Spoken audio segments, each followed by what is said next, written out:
warahmatullahi ta'ala wabarakatuh. Alhamdulillah rabbil alamin, wassalatu wassalamu ala asyrafil anbiya wal mursalin wa ala alihi washabihi ajma'in. Raditu billahi rabbil islami dina bi Muhammadin nabiyya wa rasulah. Allahumma salli ala sayyidina Muhammad wa ala alihi washabihi ajma'in. Allahumma anta rabbuna wa rabbuhum wa qulubuna biyadik fa inna ma tafluhu anta. Allahumma ighfirna wa lahum, Allahumma ighfirna wa lahum. Rabbi zidna ilma walhamdulillah rabbil alamin. Alhamdulillah wa insyaallah. Bab ke-74. Bab 74, hak suami ke atas isteri ataupun kewajipan isteri terhadap suami.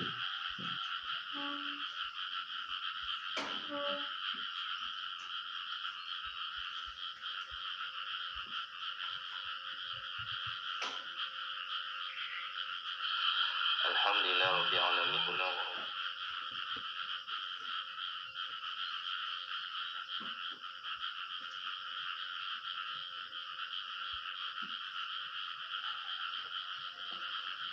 Qala mu'allif rahimahullahu ta'ala. Abu Lays As-Samarqandi meriwayatkan dengan sanadnya dari Buraidah radhiyallahu anhu berkata, Ja'a a'rabiyyun nabiy sallallahu alaihi wasallam faqala inni aslamtu fa'arini syai'an azdadu bihi yaqina. Qala wa ma turid? Qala ud'u tilka syajaratil faltaqtik. Qala izhab fad'uha. Fazahaba faqala ajibi Rasulullah famalat ala janibin min jawanibiha faqata'at uruqaha summa malat ala janibil akhir summa aqbalat summa adbarat faqata'at uruqaha summa aqbalat tajurru uruqaha wa furu'aha hatta intahat ila Nabi sallallahu alaihi wasallam wa sallamat alaihi faqala a'rabiyyu hasbi hasbi fa amaraha faraja'at fadallas uruqaha fi zalika mawdi' thumma istawat faqala a'rabi izan li ya Rasulullah aqbalu ra'saka wa rijlayka fa azina lahu faqabbala ra'sahu wa rijlayhi faqala atazanu li an asjuda lak. Faqala la tasjud li wa la tasjudu ahadun li ahadin minal khalqi walau kuntu amiran ahada bizalika li amartul mar'ata an tasjuda li zawjiha ta'zima li haqqi. Rasulullah sallallahu alaihi wasallam. Seorang badui ataupun orang asing, Arab Badui datang kepada Nabi SAW dan berkata, saya telah masuk Islam. Aslam tu telah masuk Islam. Maka tunjukkan kepadaku sesuatu yang dapat menambah keyakinanku. Dia dah masuk Islam dan dia tanya Nabi apa benda yang boleh tambah lagi yakin dia kepada Islam. Dia minta dengan Nabi SAW.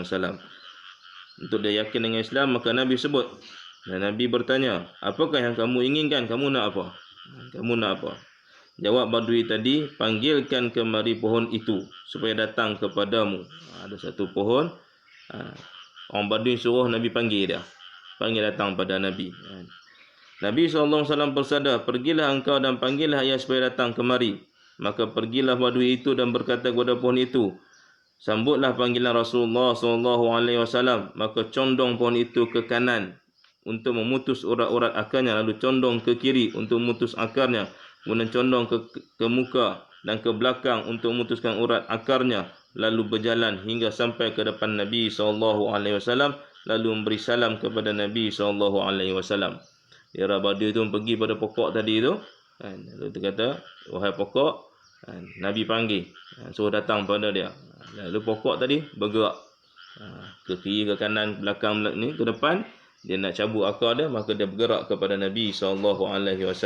Ini yang kisah yang duk tiru Lord of the Ring ni. Cerita Lord of the Ring duk tiru. Ini mujizat Nabi SAW. Bergerak pokok tu, pergi kepada Nabi. Dan dia bagi salam kepada Nabi SAW.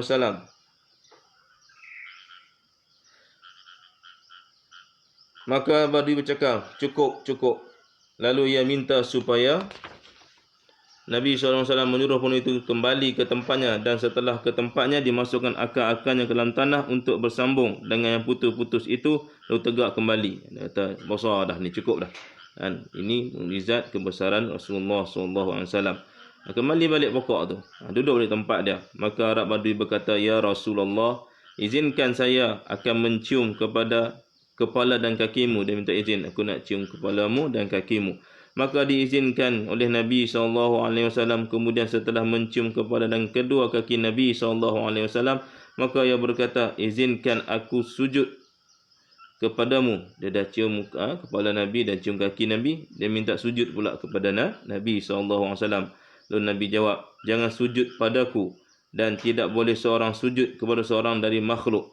Dan andaikan aku akan menyuruh seorang sujud pada orang, tentu saya menyuruh isteri sujud pada suaminya untuk menunjukkan kebesaran hak suami.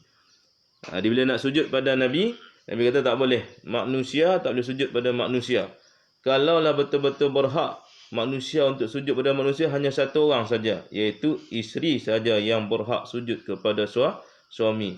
Kerana kebesaran yang ada pada suami itu tidak ada tolak bandingnya di sisi Allah Subhanahu Wa Taala. Keagungan yang Allah berikan pada suami itu lebih besar. Kalaulah betul-betul boleh sujud, maka yang berhak sujud adalah isteri sujud kepada suami. Tapi Nabi tak suruh orang dengan orang lagi dah tak boleh. Kita tak boleh sujud. Baik, itu menunjukkan kebesaran pada kemuliaan ataupun Allah berikan kelebihan. Kelebihan itu maknanya tanggungjawab yang besar kepada suami. Atha dari Ibnu Umar radhiyallahu anhu berkata, seorang perempuan datang kepada Nabi SAW dan berkata, ada seorang perempuan sahabiah datang jumpa Nabi. Dia sebut kepada Nabi, ya Rasulullah, apakah hak suami atas isterinya? Hak suami, apakah kewajipan isteri? Hak suami itu maknanya hak-hak suami yang perlu ditunaikan oleh isteri terhadap suaminya. Jawab Nabi SAW, jangan menolak permintaan berjima dari suami meskipun berada di atas punggung kendaraan. Maknanya, kata Nabi, kalau duduk atas kendaraan, duduk atas unta, ketika isteri suami berkeinginan syahwat, maka wajib atas unta ni. Nabi sebut duduk atas unta tak selesa. Ada satu tempat yang kena gedeguk-gedegak, jatuh boleh bila rebah ke bawah. Tapi bila mana suami berkeinginan, tak ada lah orang nak buat. Tapi katanya nak bagi sampai tahap itu kepatuhan. Nak cerita tentang kewajipan patuh kepada suami. Kalau duduk atas unta, dia tak ada istilah merogol. Kita zaman sekarang ni ada pula suami rogol isteri. Mari mana tak tahu. Jenis orang jahil. Ada pula kalau orang kafir boleh tahan cerita. Orang Islam pun sama bengong juga. Duk ikut da'ayah, duk ikut panggil orang kafir. Tak ada istilah suami rogo isteri. Bila suami, maka dia berhak besar. Ini bukti yang Nabi sebut kepada kita. Duduk atas punggung unta. Kalau suami itu berkeinginan pada isteri, wajib isteri patuh. Itu maknanya kalau ikut tak selesa, duduk atas kendaraan, haiwan apa semua. Tapi Nabi kata apa? Tetap jangan menolak permintaan berjima dari suami meskipun berada di atas punggung kendaraan, iaitu unta ataupun kuda. Itu. Dan jangan puasa sehari pun kecuali dengan izinnya, iaitu suami. Tak boleh puasa ni, kita nak puasa 6. Orang perempuan nak puasa 6, ada suami, minta izin suami dulu. Melainkan puasa qada tak apa. Sebab tu kewajipan yang perlu ditunaikan. Tapi nak puasa sunat, kena minta suami. Suami tak izinkan, tak boleh puasa. Dia tak boleh suka-suka hati dia puasa. Dia tak ada hak kat situ. Hak dia semua kepada suami dia. Jangan kita pertikaikanlah. Ini Allah dah tetapkan hukum. Kita tak boleh nak fikir atas logik akal kita. Allah Maha mengetahui, dia yang membina hukum. Dia yang mencipta manusia. Sabbi isma rabbikal a'la allazi khalaqa fasawwa wallazi qaddara fahada. Allah tahulah bagaimana Allah nak susun manusia itu. Macam kita buat rumah, tahu rumah kita nak susun macam mana. Kita punya selera macam mana. Hak ni rasa nak bilik macam ni bentuk dia. Hak ni rasa bilik bentuk ni macam mana. Hak ni aku rasa bilik ayam kita kat luar jangan buka kat dalam. Hak ni berasa bilik ayam buka kat dalam sekali lah. Hak ni berasa bumbung kita buat 3 segi lah. Hak ni rasa bumbung kita buat apa dia pentagram lah. Suka hati lah. Nak buat lagu mana pun. Hak selera masing-masing. Dia punya hak. Kita ni hak kita siapa? Allah Jalla wa'ala. Dia nak buat macam mana? Hak dia. Dia nak susun macam mana? Hak dia. Jadi bila mana seorang suami isteri nak puasa sunat, maka minta izin pada suami. Bila suami izin baru dia minta boleh berpuasa. Jika tidak izin, maka tidak boleh berpuasa sunat. Walaupun puasa sunat tu besar harinya, tidak boleh sama sekali. Kerana kepatuhan pada suami itu lebih besar daripada segala benda yang ada atas muka bumi ini. Maka kecuali puasa inilah Ramadan, puasa wajib. Maka jika isteri itu puasa sunat tanpa izin, maka pahalanya untuk suami. Dia puasa tak dapat apa-apa. Kalau dapat pahala banyak, tak ada apa. Pahalanya semua pergi kepada suami dia. Itu. Sedang isteri tetap berdosa. Dahlah pahala tak ada, berdosa pula. Ini yang Nabi sebut. Dan jangan keluar dari rumah kecuali dengan izinnya. Tak boleh keluar dari rumah melainkan dengan izin suami. Walaupun selangkah, tak boleh. Tak boleh langsung. Kena minta dengan izin suami. Hari ni orang kata zaman moden sekarang ni tak perlu minta izin lah. Tu hak kita masing-masing. Hak asasi manusia suakam. Bakar habis semua baru tahu. Menyesal pula dulu aku buat kajian tentang suakam. Ini perangai hak asasi manusia hingga merosakkan manusia. Memasukkan dakwah kecacatan. Cacat apa? Cacat fikiran lah lagu tu. Berasa dia adalah orang yang paling moden, tamadun sekali. Hadarah. Tingkat pemikiran yang paling dahsyat. Orang moden makin pakaiannya cantik. Ni pakaian lagi makin tak elok. Makin terbuka pakaian dia. Maka jika isteri itu puasa sunat tanpa izin, maka pahalanya terhadap suami sedang istrinya berdosa dan jangan keluar rumah kecuali dengan izinnya suami. Maka jika ia keluar tanpa izin suaminya, dilaknat, dikutuk oleh malaikat rahmat dan malaikat azab, seksa hingga kembali ke rumah. Wa na'udzu min zalik. Pada zaman Nabi SAW, ada isteri, kematian ayah dia. Ayah dia kan jauh mana pun, rumah sebelah. Mati, dia minta pergi jumpa dengan Nabi. Dia tak jumpa dia tak keluar. Dia hantar orang, kata pergi jumpa Nabi sekejap. Kata aku nak keluar tengok ayah aku meninggal. Suami tak ada, suami pergi berdagang. Nabi kata, dapat izin suami, tak dapat lagi ya Rasulullah. Kalau tak dapat izin suami, tak kira siapa pun. Pak mati, mak mati, kena duduk dalam rumah dan diam. Duduk rumah dah. Dia rasa nak keluar juga, minta cuba tanya lagi sekali kau ada ayat turun daripada langit daripada Allah ke, dapat wahyu ke. 4 kali dia tanya Nabi. Nabi kata apa? Tak boleh. Selagi suamimu tak izinkan, kamu tak boleh keluar daripada rumah. Itu besar. Padahal ayah dia yang meninggal. Kita hari ni ikut suka hati. Pak aku meninggal, aku tak kira. Oh ini urusan meninggal ni tak nampak tu. Dia kira kepala dia. Dia tak tahu kepala dia esok nak kena hempuk dengan api neraka. Dia duduk fikir dunia. Atas muka bumi ni, kita kena patuh Allah Ta'ala suruh. Suka tak suka, setuju tak setuju, kita kena patuh. Orang tak peduli. Jangan duduk kita rasa diri kita ni hebat di sisi Allah, daripada Allah SWT. Dan dia adalah manusia yang paling hina di sisi Allah. Tak ada apa langsung. Kosong. Qatadah berkata, Ka'ab berkata, pertama yang akan ditanya seorang perempuan dari hari kiamat tentang sembahyangnya, kemudian tentang kewajipan terhadap suaminya. Dia akan ditanya soal tentang sembahyang, lepas tu tanya soal tentang dia punya patuh pada suami. Di Nabi kata 3 benda saja. Sembahyang, puasa, patuh pada suami. Syurga lalu. Pilihlah pintu mana dia nak masuk. Suka hati dia nak masuk pintu mana. 3 benda itu saja. Al-Hasan radhiyallahu anhu berkata, Nabi SAW bersabda, "Iza harabatil mar'atu min baiti zawjiha lam yuqbal laha salatun hatta tarji'a wa tad'a yadaha fi yadihi wa taqul isna' biha syi'ta wa innal mar'ata iza sallat wa lam tad'u li zawjiha ruddas 'alaiha salata hatta tad'u li zawjiha." Jika isteri itu lari dari rumah suaminya, yakni tanpa alasan, makna keluar pada rumah tanpa alasan. Panas ada kat rumah. Kalau suami kata jangan keluar rumah, duduklah rumah. Panas. Dia keluar, duduk keluar ambil angin. Duduk sembang dengan jiran. Tapi sekarang kita duduk buat. Kerana apa? Mungkin suami dah bagi izin. Tak apa. Dekat duduk kawasan ni boleh pergi. Tak ada masalah. Itu. Kita ambil keluar saja. Orang umpan hari ni. Sebab tak ada barakah dalam kehidupan. Dia ingat barakah ni dia boleh kaya. Ada duit elok je, kerja elok. Dia tak tahu. Barakah ni adalah keberkatan daripada Allah, bukan keberkatan daripada harta benda. Harta benda boleh bagi apa kat kita? Berapa ramai orang harta benda sakit kat situ juga mati. Kan? Tak boleh nak dapat kebahagiaan. Kebahagiaan itu keberkatan daripada Allah, patuh segala apa yang Allah tetapkan.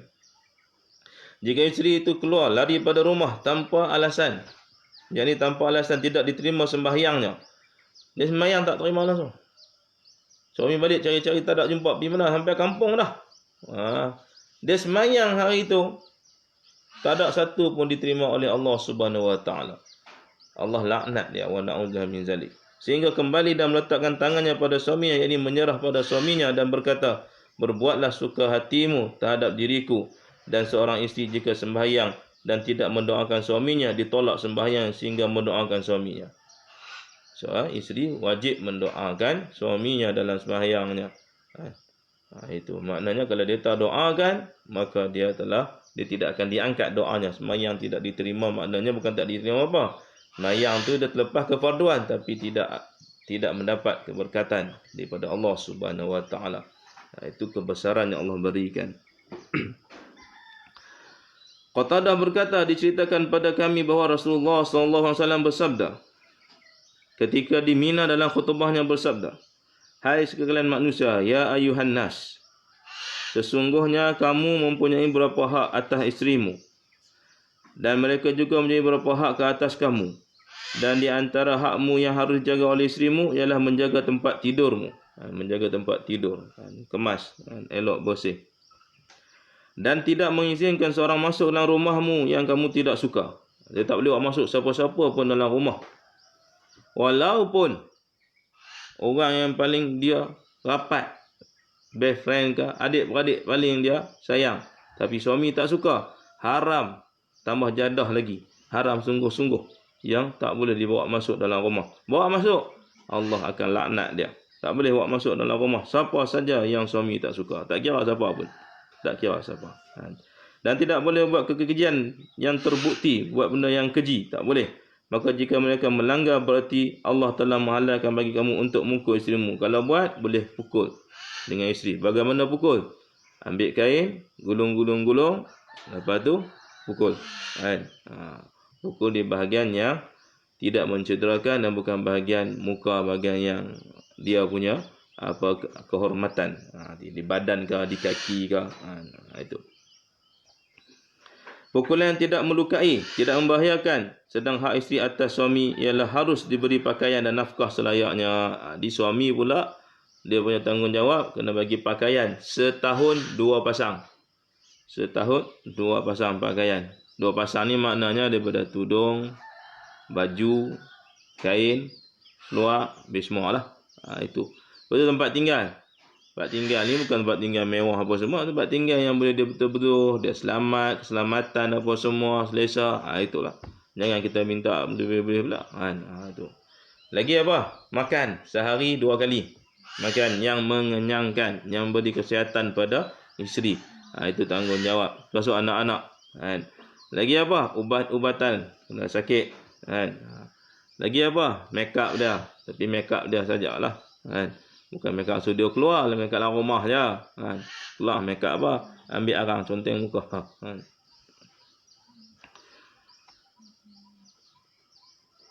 Anas bin Malik radhiyallahu anhu berkata, Nabi SAW bersabda, innal mar'ata idza sallat khamsaha wa shamat syahraha wa ahsanat farjaha wa ata'at ba'laha falyadkhul min ayyi abwabil jannati sya'at.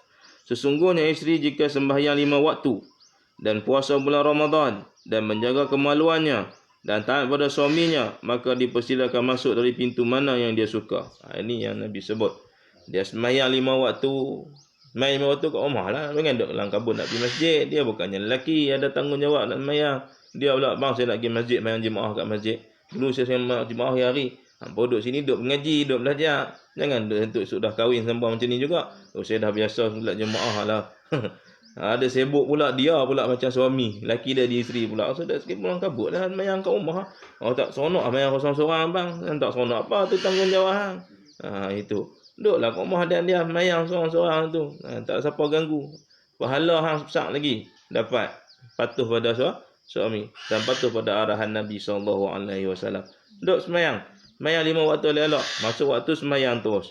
Dan puasa bulan Ramadan, puasa bulan Ramadan 30 hari. Dan menjaga kemaluannya, maknanya jaga kehormatannya, jaga maruahnya. Itu. Tak sembang dengan orang-orang yang tak sepatutnya, yang tidak disukai oleh suami. Taat pada suami, ya taat. Patuh segala arahan suami. Maka masuklah mana-mana syurga. 3 benda ni, masuklah mana-mana syurga, pilihlah mana pintu masuk. Sabda Nabi SAW, andaikan mengalir dari salah satu lubang hidung suami itu darah, dan dari lubang yang lain nanah. Maknanya kita ada 2 lubang hidung. Satu hidung ni darah keluar mengalir banyak. Satu lagi nanah keluar banyak. Banyak keluar darah dan nanah. Andai Nabi sebut, Nabi bagi gambaran. Keluar nanah daripada hidung kanan, keluar darah dari hidung kiri. Lalu dihisap oleh isteri. Isteri hisap. Bersih dengan mulut dia, bukan dengan kain, dengan mulut dia. Ini satu, maknanya memuliakan. Apa kata Nabi SAW? Maka belum memenuhi semua hak suaminya, belum lagi dia dapat menunaikan. Kita hari ini, payah. Isteri banyak kerja apa semua. Dia tak tahu kebesaran yang Allah beri itu bagaimana. Allah Maha mengetahui. Kita jangan duk bertikai. Kita jangan duk ni. Itu hak suami. Tadi hak isteri pula ada lagi. Masing-masing Allah jadikan sama rata. Ada bagi hak dia. Tapi kebesarannya pada suami. Ini kalau hisap sekalipun belum lagi mencapai hak atau memenuhi hak suaminya. Itu sebahagian kecil. Boleh tengok dalam kitab Muhimmah lagi lah. Kita tengok pula hak isteri ke atas suami. Maknanya kewajipan suami ke atas isteri. Abu Lash al-Samarqandi meriwayatkan dengan sanadnya dari Anas bin Malik radhiyallahu anhu berkata, Su'ila Rasulullah sallallahu alaihi wasallam ayyul mu'minina akmalu imana? Qala ahsanuhum khuluqan ma'al ahli. Rasulullah SAW tanya, siapakah yang paling sempurna imannya? Nabi menjawab, yang terbaik-baik akhlak budi terhadap keluarganya. Maknanya berbuat baik pada ahli keluarganya, tidak menzalimi ahli keluarganya, dia jaga ahli keluarga dengan baik, dengan elok. Bagi makannya, tempat tinggalnya, bergaulnya, macam-macam lah. Itu. Bawa pergi cuti ke, melancong ke, itu semua adalah kebaikan. Abu Lash meriwayatkan dengan sanadnya daripada Ibnu Umar radhiyallahu anhu berkata, Nabi SAW bersabda, Kullukum ra'in wa kullukum mas'ulu an ra'iyati. Fal imamul ladzi bala 'ala an-nas ra'in wa huwa mas'ulu an ra'iyatihi. Wa rajulu ra'in 'ala ahli baitihi wa huwa mas'ulu anhu wal 'abdu ra'in fil mali sayyidihi wa huwa mas'ulu anhu wal mar'atu ra'iyatun fil baiti zawjiha wa hiya mas'ulatun an ra'iyatiha ala kullukum ra'in wa kullukum mas'ulun an ra'iyah. Kamu semua adalah pemimpin dan kamu akan ditanya dituntut tentang rakyatmu. Nabi sebut kepada kita semuanya pemimpin. Tak kira siapa apa, lelaki perempuan semuanya ada menjadi pemimpin. Masing-masing punya bawah pimpinannya tadi itu ada. Dan semua pimpinan itu ada rakyatnya. Seorang raja memimpin rakyat yang banyak dan dia ditanya tentang kepimpinannya terhadap rakyatnya, akan disoal oleh Allah Subhanahu Wa Taala. Seorang suami memimpin keluarganya dan dia akan ditanya tentang pimpinan rakyatnya. Jangan tanya apa dia tentang isterinya, tentang anak-anaknya, tentang apa dia cucunya, siapa-siapa saja yang ada di bawah pimpinannya, itu suami. Seorang hamba menjaga harta majikannya. Hamba jaga harta majikannya, akan ditanya, dia jaga elok tak harta majikan dia? Ni hamba, bukan bibi tak jaga. Dia raja, bahagian dia dibagilah. Dan dia akan ditanya tentang pimpinannya. Ingatlah bahawa kamu semua adalah pemimpin dan semua pemimpin itu akan disoal oleh Allah SWT tentang apa yang telah dia pimpin. Bawah dia lah. Dia Allah akan soal satu persatu. Setiap inci, setiap huruf, setiap tempat dan masa Allah akan soal. Abu Lash meriwayatkan daripada sanadnya daripada Abu Hurairah radhiyallahu anhu berkata Rasulullah SAW bersabda, Man tazawwaja ra'atan bisadaqi misliha wa huwa yanwi an la yu'addib diyahu ilaiha fa huwa zani wa man istadan dainan wa huwa yanwi an la yaghdiyahu fa huwa sariq. siapa yang kahwin dengan wanita dan telah ditentukan maharnya, padahal ia niat tidak akan bayar maharnya. Itu. Mana dia kahwin dan ada maharnya. Mahar ni berapa ringgit lah. Yang wajib mahar bukan hantaran. Hantaran tak wajib, tak ada hantaran pun tak ada apa masalah. Bukan wajib. Yang wajib adalah mahar. Mahar ni yang beri manfaat kepada isteri. Lepas tu dia dah janji bagi mahar tapi dia niat tak mau bagi. Ini mungkar. Maka ia sebagai orang yang berzina. Bagi orang berzina tak bayar mahar, dia berzina dengan yang dia nikah tadi, tak bayar mahar, maka dia bagaikan sebagai orang yang berzina. Na'udzubillah min zalik.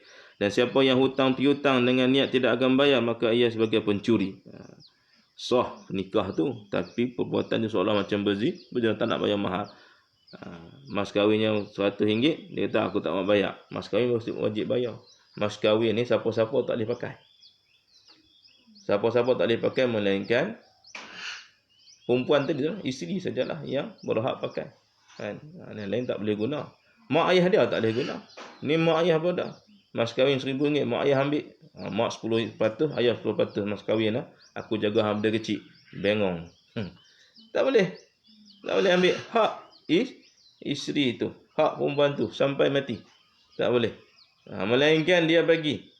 Dia punya hak, siapa pun tak boleh minta. Lah bagilah mak sikit. Lepas tu Han cakap lah ni Han bagi kat aku. Tak boleh macam tu. Tu kalau dia bagi sendiri, tak siapa minta, dia kata mak ni duit cek.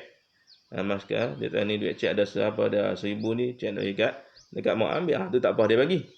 Suami tak boleh ambil. Mak ayah tak boleh ambil. Tetapi guru boleh. Tu beza mulia di situ pula. Guru dia beza. Dia boleh. Mak ayah tak boleh ambil. Tapi guru boleh berbicara tentang mas kahwin anak muridnya. Ini kelebihan Allah Ta'ala begitu dalam bab satu lagi. Dalam munakahat. Dia Allah berikan itu masing-masing punya kelebihan. Tapi tak boleh siapa-siapa pun ambil. Kalau suami tak bayar, dia kira hutang semua hidup. Kena bayar, wajib bayar. Bila dah ambil, suami tak boleh ambil langsung duit tu. Melainkan suami isteri yang bagi. Tapi isteri tak nak bagi, dia tak ada hak langsung nak ambil. Walaupun 1 sen, setengah sen, tak boleh. Setengah kupang lah, 1 kupang lah, tak boleh. Tak boleh ambil. Melainkan isteri bagi. Bang, ni mas kahwin saya, ni hak milik duit saya. Saya punya duit, dan hari ni saya nak sedekah dekat abang. Dia nak sedekah. Sedekah dia boleh. Isteri sedekah pada suami, boleh. Tak ada masalah. Tapi tak boleh ambil lagu tu saja. Itu. Ataupun suami minta-minta, alah mas kahwin tu bagilah aku balik. Katalah sedekah. Jangan macam tak boleh. Tu hak. Melainkan guru sahaja. Guru tu bab yang lain pula.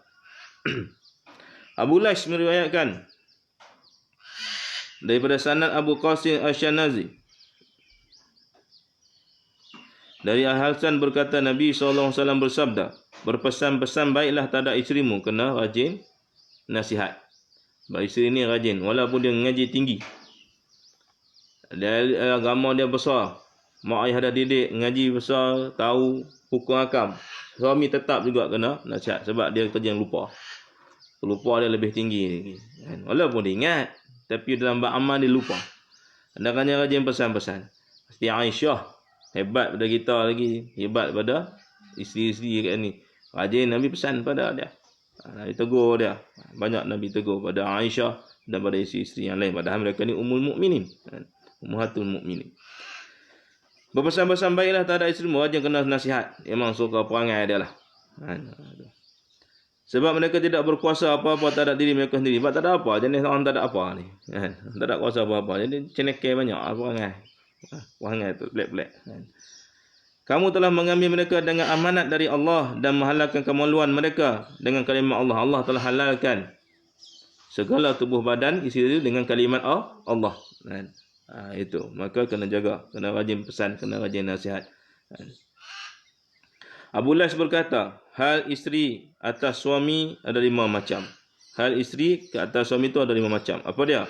Yang pertama, harus mengerjakannya di dalam rumah, dinding, dan jangan membiarkan keluar. Sebab wanita itu sebagai aurat dan keluarnya di muka umum hanya akan menyebabkan dosa dan merosak kesopanan. Kena letak dia dalam rumah. Kena ada rumah tempat tinggal pula itu dia terlindung daripada aurat dia. Kalau keluar rumah kena tutup auratnya lengkap. Itu ya, yang pertama yang disebut oleh Abu Lais. Yang kedua, harus mengajarinya ilmu agama yang wajib seperti wuduk. Kena mengajar tentang wuduk. Walaupun dia cerdik, dia dulu tok ustazah mengajar kat sekolah tentang wuduk. Suami wajib mengajar tentang wuduk. Okay, tengok dah. Langkah gelih kira kadang-kadang. Kalau betul, okey. Kalau tak betul, kena betulkan. Kalau betul, kira taukid lagi. Kena. Kalau suami tak pandai, isteri pandai. Isteri ngajar suami, lepas tu suami kena ajak balik isteri. Itu. Dia kena ajak. Kok mana pun dia kena ajak. Saya baru ni lah duk kahwin, baru tahu apa dia kebetulan kahwin dengan ustazah. Saya tak tahu apa, semayang pun tak pandai. Isteri dia pun ajak, ada tahun setahun, dia pun pandai. Dia kena ngajak suami dia balik. Isteri dia balik. Itu hukum kena ngajar. Kena tengok. Harus mengajari ilmu agama yang wajib katanya tentang wuduk, semayang, puasa, kena. Nombor 3, harus memberikannya makanan yang halal. Sebab daging itu jika tumbuh dari haram, maka akan cair dalam api. Jadi kena bagi makanan yang halal. Sehari 2 kali makan. Yang kenyang, yang sihat, yang halal, yang bersih. Bagi makan. Sehari 2 kali. Masuk anak-anak juga. Yang keempat, tidak berlaku aniaya zalim terhadap isteri sebab ia sebagaimana Allah tak zalim pada dia. Maknanya segala tanggungjawab, kebaikan kena jaga. Zalim ni mana tak letak satu benda yang kena pada tempatnya. Kan jaga elok lah. Cakap elok apa semua. Duduk di mana tempat dia, jalan, cuti ke apa-apa saja yang tidak menzalimi, yang kena pada tempat dia. Kalau dulu isteri ni ada bibik dan isteri tak pandai, dia ada bibik, jadi kita kena sediakan bibik, kena pada tempat dia. Itu. Siapa suruh kami anak orang kaya ada bibik? Itu hukum. Hukum. Cuma seorang isteri kata, tak apalah bang, tak payah bibik lah, dulu ayah saya yang jaga, ni bagi bibik duit, saya tahu bang susah, tak apa. Tapi kalau dia kahwin dengan orang kaya, dan memang isteri tu dulu bibik yang duk jaga, kemas apa semua, dia kena sediakan begitu juga. Sebab dia akan tamkin. Tamkin ni pindah.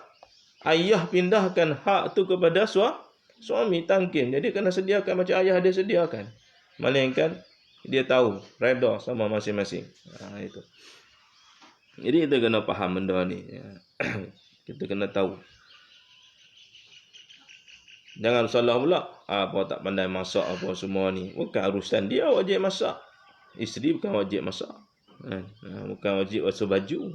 Bukan wajib. Tidak wajib semua benda tu. Dia wajib apa? Goyang kaki lah kat rumah. Kena goyang kaki. Tapi bila suami kata kena masak. Di sini kahwin nanti kena masak. Abang baru jadi hukum wajib. Kena basuh baju tolong. Betul jadi hukum wajib. Hukum saya tak ada wajib. Masuk rumah goyang kaki. Nama tak pergi masak. Abang tak suruh. Itu pun nak cerita. Memang lah. Memang kena bagi tahu lah. Dia permaisuri goyang kaki lah. Duduk atas kata goyang kaki. Macam gila goyang. Itu tengok apa mindset kan. Itu kalau selagi mana suami tak suruh, dia tak berdosa lagi. Sebab bukan kerja apa. Suami dia masak. Orang masuk rumah. Apa suami masak? Memang kerja suami. Hak cakap apa tu jadi tak cerdik. Itu dia tak ngaji. Dia ngaji rumah tangga kat sekolah saja. Tapi tak ngaji agama. Bukan kerja dia masak-masak. Tapi bila suami kata, awak masak. Mulai hari ni awak masak sampai habis-habis. Masak. Awak basuh baju. Tu tempat basuh baju. Basuh. Wajib. Itu. Lagi apa lagi? Sapu rumah. Sapu. Wajib. Kenapa wajib? Wajib patuh. Bukan wajib sebab tanggungjawab buat benda tu. Dia wajib patuh. Tanggungjawab pada suami. Bila suami bagi arahan, maka buat. Bila suami buat, bila dia buat, dapat pahala. Tapi kalau isteri buat tanpa disuruh suami, pahalanya lagi lipat kali ganda besar. Sebab dia bukan hak dia, tiba-tiba dia buat bantu suami, lagi banyak pahala. Itu. Ya Allah berikan kelebihan. Jika berlaku perasaan tidak baik, hendaklah sabar. Berlaku perasaan tidak baik, ialah perangai isteri ni, dia sendiri pun tak faham perangai dia. Memang kena banyak sabar dengan dia. Nabi pun banyak sabar. Isteri dia pun pelik-pelik. Macam-macam hal. Tak kena, sabar. Sebagai peringatan baginya, jangan sampai terjadi yang lebih bahaya dari apa yang telah terjadi. Jadi kena jaga, ada step-step dia, tinggal tempat tidur, pulaukan dia, rotan dia, ataupun adukan dia punya perangai pada mak ayah dia gini-gini, dan mak ayah dia kena bagi nasihat. Banyak lagi lah. Itu dia antara benda yang kita kena tengok. Seorang pergi kepada Umar ibn Khattab untuk mengadu keadaan isterinya. Ada seorang pergi jumpa, ni kisah kita maklum lah. Ketika nak sampai rumah Sayyidina Umar ni, rumah Sayyidina Umar ni rumah biasa, dia khalifah, tapi ni waktu ni yang Umar dia khalifah dah. Yang mendengar Ummi Khalsum, isteri Umar, sedang bantah pada Umar. Ummi Khalsum duk beletiak kat Umar. Dia khalifah. Bukan takat khalifah, gangster. Kan gangster jahat. Orang yang hebat. Orang yang dia berani. Waktu zaman jela dia lah gangster paling besar. Gangster yang pemurah. Itu. Yang hebat. Orang yang setan pun takut. Itu.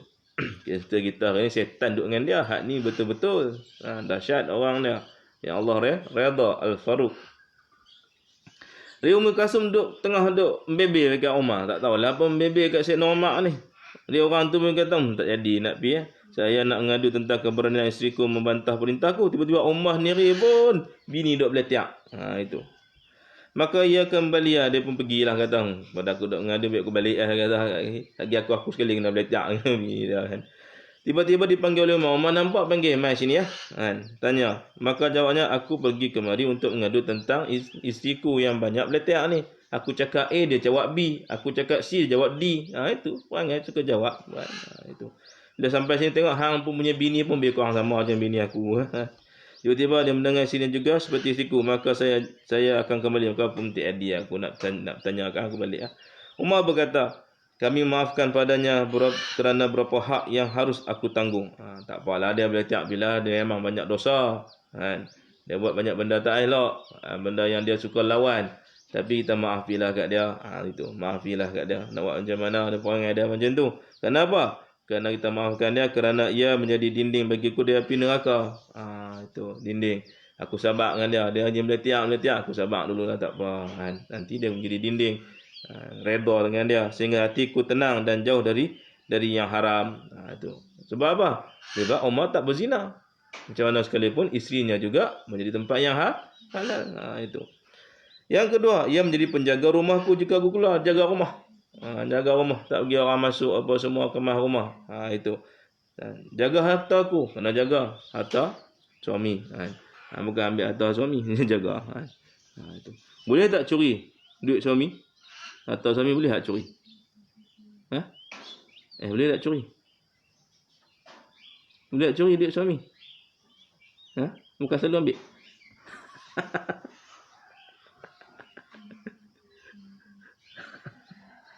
Boleh ke tak? Tolong. Boleh kalau ada keperluan yang kami tak bagi duit. Boleh lah. Ambil sekadar keperluan. Boleh lah.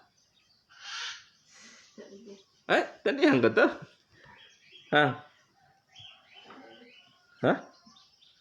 Boleh tu. Alung lah apa.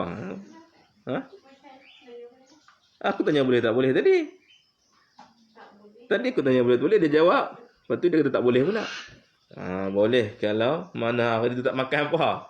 Suami kedekut, piangnya, tak hidung masing, tangkai jering. Boleh pergi seluk dia punya kocek, ambil berapa kadar saja. Kalau hari tu makan RM10, RM10 dia ambil. Tak boleh ambil RM10 sekupang. Sekupang tu haram kira curi. RM10 tu kira kita punya hak. Boleh ambil. Tapi makan cukup. Buka petik air ada macam-macam. Buahnya macam-macam ada. Dia kata tak ada. Hari ni nak masuk KFC ya. Tumbuk bagi. Dah ada makanan tu tak bersyukur lagi. Tak kira benda dia nak makan. Dah cukup lah. Beras ada. Ikan bilis ada. Telur ada. Dia kata saya tak makan benda-benda macam ni. Boleh. Makan pi lah hari tu. Hari lain jadilah. Ni tak boleh curi tu. Sebab semua lengkap. Ada. Dia yang nak kena pergi masak. Itu. Jadi maknanya jaga. Dia Umar kata apa? Dia jaga hartaku waktu pula kerja. Itu dia letiak-letiak pun memanglah. Tapi dia jaga. Dia menjadi tukang cuci pakaian. Yalah, tukang masuk apa semua. jadi ibu pada anak-anak. Dia tukang masak makananku, maka orang itu berkata, isteriku juga begitu, maka apa yang engkau maafkannya? Aku pun akan maafkan isteriku. Dia pun maafkanlah. Banyak dosa nak kira, tapi aku kenang-kenang apa yang dia buat tu, masak, basuh kain, kemas rumah, jaga rumah apa semua, tak apalah, aku maafkan, aku redha. Itu. Jadi maknanya dia selamat. Anas bin Malik radhiyallahu anhu berkata, Nabi SAW bersabda, arba'un nafaqatin la yuhasabu abdu biha yaumal qiyamah, nafaqatuhu ala abawai, wa nafaqatuhu ala iftari, wa nafaqatuhu ala sahuri, wa nafaqatuhu ala iyali. 4 belanja yang tidak akan dihisap bagi seorang hamba di hari kiamat. Ada 4 belanja yang tidak akan dihisap, takkan dikira, takkan ditanya oleh Allah. Pada yang pertama, belanja untuk kedua ibu bapanya. Dia belanja untuk mak ayah dan takkan dihisap. Duit dia ada tadi tu, maka dia belanja mak ayah dia. Belanja apa? Bukan belanja sekali tak. Bagi bulan-bulan ke, pakaian ke, apa sajalah yang dia gunakan untuk mak ayah dia. Beli kopiah ke, tudung ke, baju raya ke. Itu. Yang pertama. Yang kedua, belanja untuk buka puasanya. Ada belanja untuk buka puasa dengan rezeki halal. Selamat tidak dihisap. Belanja untuk makan sahurnya. Makan sahur, beli kurma ke apa semua, dan belanja untuk anak bininya, itu tanggungjawab, tidak akan dihisap oleh Allah Subhanahu wa taala. Rasulullah SAW juga bersabda, dinar ada 4 macam. Dinar engkau belanjalah fisabilillah. Ada 4 macamnya. Kita punya dinar ni kena bagi pada 4. Yang pertama, belanja pada fisabilillah. Kena belanja yang pertama itu. Yang kedua, dinar engkau beri kepada orang miskin. Jadi maknanya kalau kita ada duit, Nabi bahaskan dinar sebab zaman tu dinar. Zaman kita ni contohnya, sehari gaji kita RM30. Jadi bagikan 4 RM30 ni. RM30 ni bagikan 4. Katakanlah RM40. RM40 ni kena bagikan 4. RM10 untuk jihad fisabilillah. Sama tak kita tak jihad hari ni, apa dia? Untuk apa dia, benda-benda yang dapat pahala jihad fisabilillah. Sedekah apa dia, bagi kepada madrasah, pondok apa semua, RM10 sehari. Yang kedua, Nabi cakap apa? Bagi fakir miskin. Cari fakir miskin, sedekah pada dia. Bagi infak pada dia. Itu sumbangan pada dia. Zakat yang harus, yang sunat bagi pada dia, bagi miskin, fakir atau miskin atau orang yang memerlukan. Yang ketiga, untuk keluarga. Untuk keluarga. Di keluarga kita makan, minum apa semua tu, untuk keluarga. Yang keempat, belanjakan untuk apa ni, gunakan untuk merdekakan budak, dan dinar yang belanja untuk keluargamu. Tu mana satu lagi tu merdekakan budak. Kita tak ada lah merdeka budak. Itu. Mana kita dapat jadi 3 sajalah, tak ada budak. Itu satu, untuk kita sedekah fisabilillah. Kedua, untuk sedekah orang miskin, orang yang susah, orang yang memerlukan. Yang ketiga, untuk ahli keluarga kita. Bagi 3 gitu. Jadi mendapat keberkatan dalam rezeki dia. Tak simpan kat bank pun sentiasa cukup dan melimpah ruah rezeki yang Allah Taala bagi. Wallahu a'lam. Disambung yang lain pula. Mendamaikan orang bersengketa dilarang, dan larangan memula orang. Kita rajin pula orang. Yang boleh pulau ni suami ya, boleh pulau isteri. Suami memulakan isteri. Tak boleh. Aisyah pun tak tahu Nabi marah pada dia. Sampai rumah baru tahu. Balik rumah pak dia, Abu Bakar kata Nabi marah. Nabi tanya. Itu baru dia tahu. Nabi marahkan dia apa sebab. Al-Ifki tadi lah, fitnah Al-Ifki. Wallahu a'lam. Bismillahirrahmanirrahim. Bismillahirrahmanirrahim. Wal barakah. Wassalamu alaikum. Bijana nujuma salatina min zuriyatina rabbana taqabbal du'a.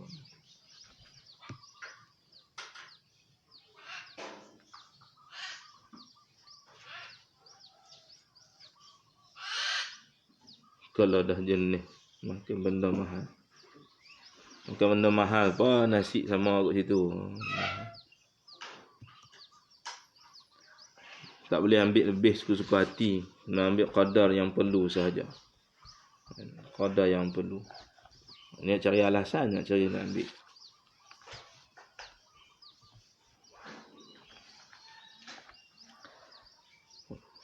Wallahu a'lam. Assalamualaikum warahmatullahi taala wabarakatuh.